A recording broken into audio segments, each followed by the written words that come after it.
Hello friends and fellows of the internet, it's me Chaz Spaz, and before we get into this video, I would like to give a nice hearty fuck you to HDan. He's been bugging me to make a video for months, okay, and I've been making a video for months. Problem is, my shitty,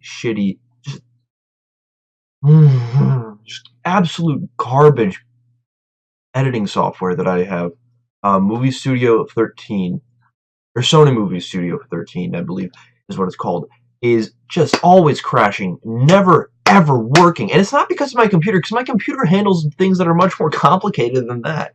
And usually it just like stops in the middle of editing, and then it loses a shit ton of progress, and then it loses stuff that I recorded too. It's like, what the fuck? And then it like makes it so I can't access the saved files that it autosaves. It's just a really annoying process.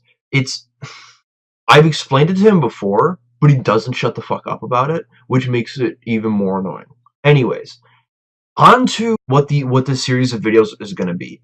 This is going to be a series of videos that I'm making leading up to E3, where I'll be doing reactions hopefully to every single press conference, or every press conference that I'm not like working during or not out of town during, so I can react to them on stream with you guys. But I'm going to be making predictions for every single E3 press conference. I don't know if I'm going to do PC, because PC, I'm not exactly sure what that entails. Like, obviously it's going to be PC games, but I don't know like if it's being presented by a specific company, because obviously PC gaming is a lot less homogenous than a specific company giving a presentation. Like, it's a lot less homogenous than Microsoft giving a presentation just for Xbox, or Nintendo giving one just for the Switch, or Sony giving one for the PS4, or Bethesda giving one for their games, right?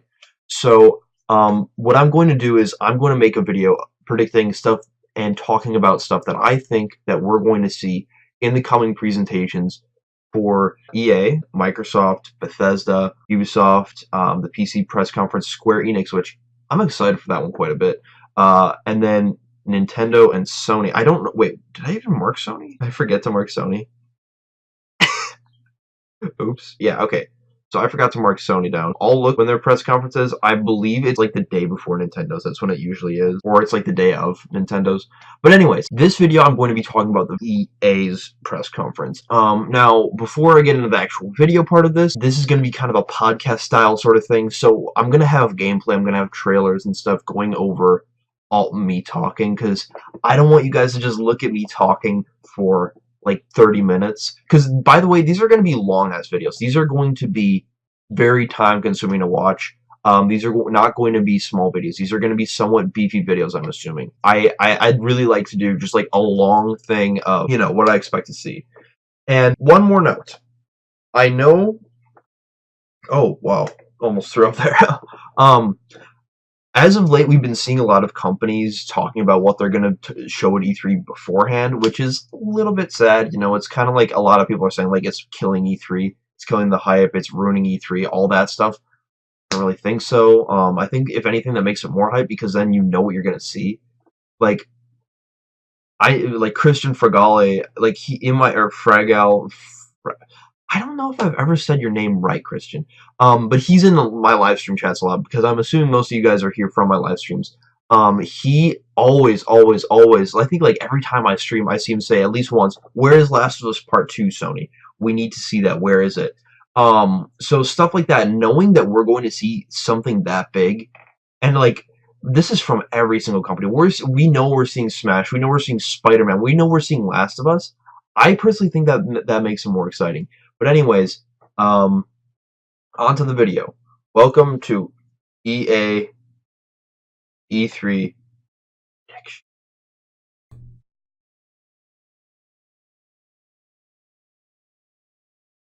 Alrighty, so let's get right into it. This is going to be the EA E3 2018. Wow, 2018.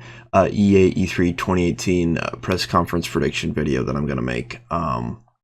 This is going to be the first of like 7 or 8, so if you don't really care about EA, or if you just don't want to know what I think is going to happen, you might not like this video. It's probably going to be a lot of boring stuff. It's going to be you seeing mostly EA's press conference from last year. I'm going to have some other trailers playing throughout, but I'm just going to use this as a base, just because it's going to be easy to like talk about stuff. So first off, I mean, just like last year, they're probably going to start out with a lot of stuff that you can expect. They're going to have Madden, they're going to have FIFA, and they're probably going to have some World Cup related content. Although that is happening currently in FIFA 18. Actually, they did a re-release for it, and they're doing like a big free DLC for all the teams in the World Cup, and they're doing that for all the platforms. They're not like ignoring Switch, which is surprising considering how much they hate the Switch.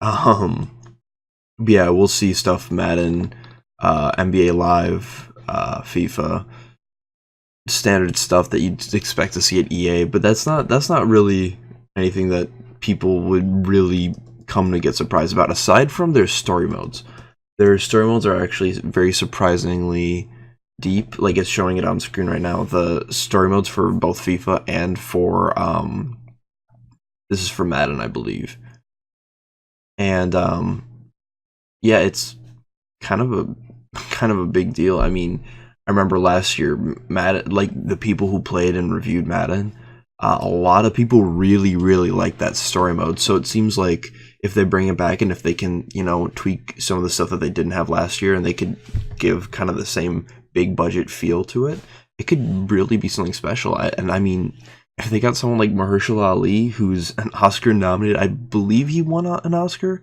He won at least one Oscar for I know for a fact he won one, or no, I don't know for a fact. I'm reasonably sure he won an Oscar for Moonlight, and if he didn't win, he was nominated for an Oscar for Moonlight. But that's besides the point. It's still a big deal. I mean, he's a pretty big actor. If they can get more big names, big faces, recognizable people in this, then this could really be like something really, really interesting that EA has on their hands. But it's the same thing with FIFA.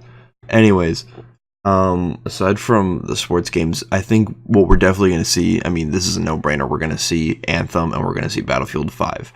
Now, Battlefield 5 is going to be a bit more predictable. It's basically just going to be standard Battlefield stuff, vehicles, classes, except in this year, I believe it's supposed to be in World War II. I mean, it's been leaked, it's been rumored.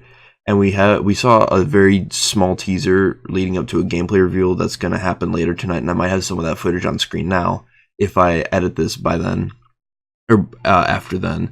But this is like this is pretty clear what it's going to be. I mean, we all know what Battlefield is. I'm sure we've all played it. I played a lot of Battlefield 1 actually. Pretty good campaign. If they can deliver on the campaign for Battlefield V like they did for Battlefield 1, they could it could be pretty cool. I don't think either of these things are going to be game of the year with the story modes for Battlefield 1 or for FIFA or for Madden, but I still think it could be cool. And that, with Call of Duty ditching the story mode, I mean, I don't know, they could kind of be Call of Duty at their own game, because that's what Call of Duty used to be known for, was the story mode. Aside from that, there are a few other things that we can expect to see at EA. I personally am very excited to see what they do with their EA Originals program. For those of you who don't know, I think it was actually last year they started a new program called EA Originals, and it was this kind of studio, or not studio, it was this kind of thing where they funded independent studios who were not connected necessarily to EA. So that game A Way Out, where the fuck the Oscars moment, where that guy during the Game Awards, where that guy was like cursing out the Oscars and everything, and he was there to talk about his game about breaking out of prison.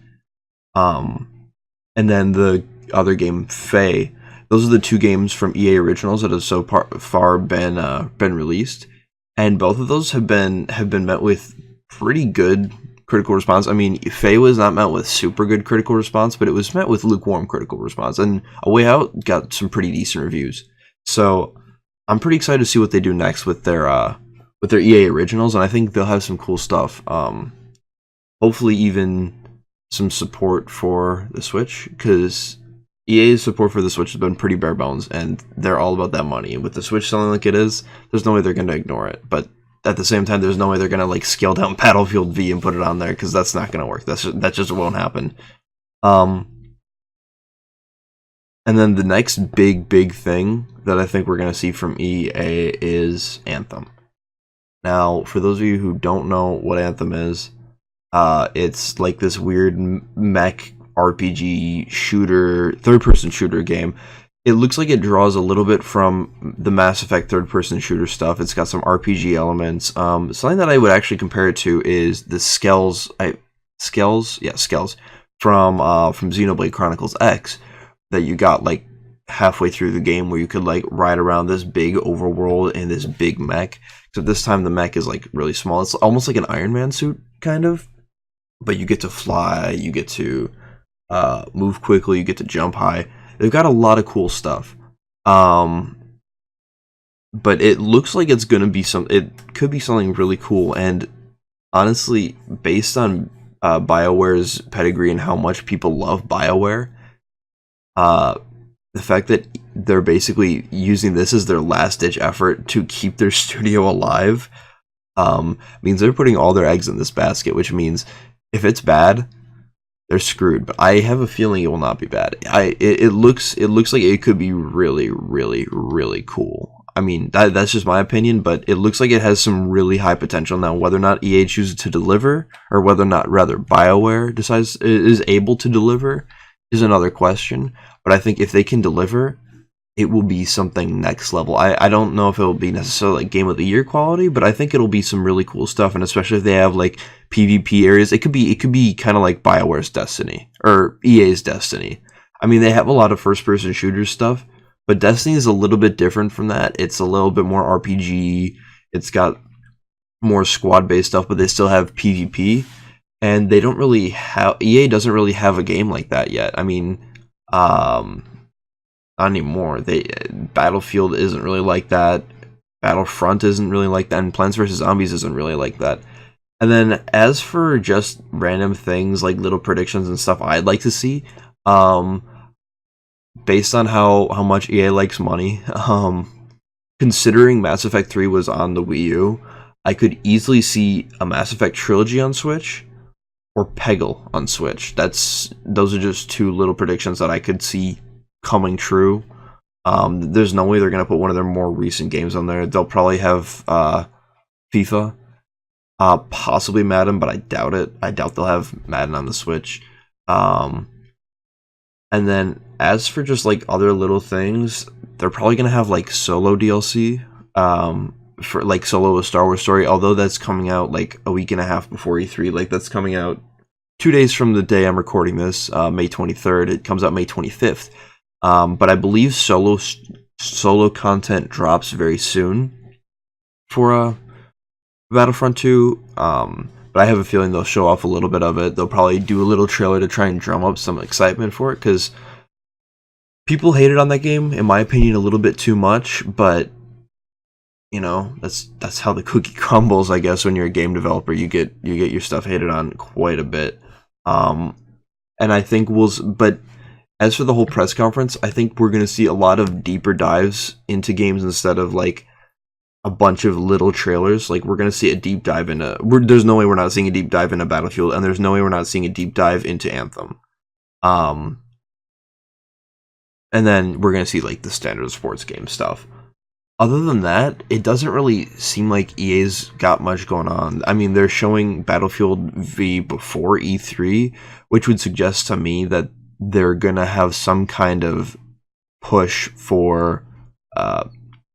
they're gonna have a big push for the game, for like gameplay, and they're just gonna show gameplay. Like right now at this event that's happening in like 8 hours, they're probably gonna reveal story stuff. They're gonna reveal pricing. They're gonna reveal modes. They're probably gonna reveal battle royale mode. That's not a shock.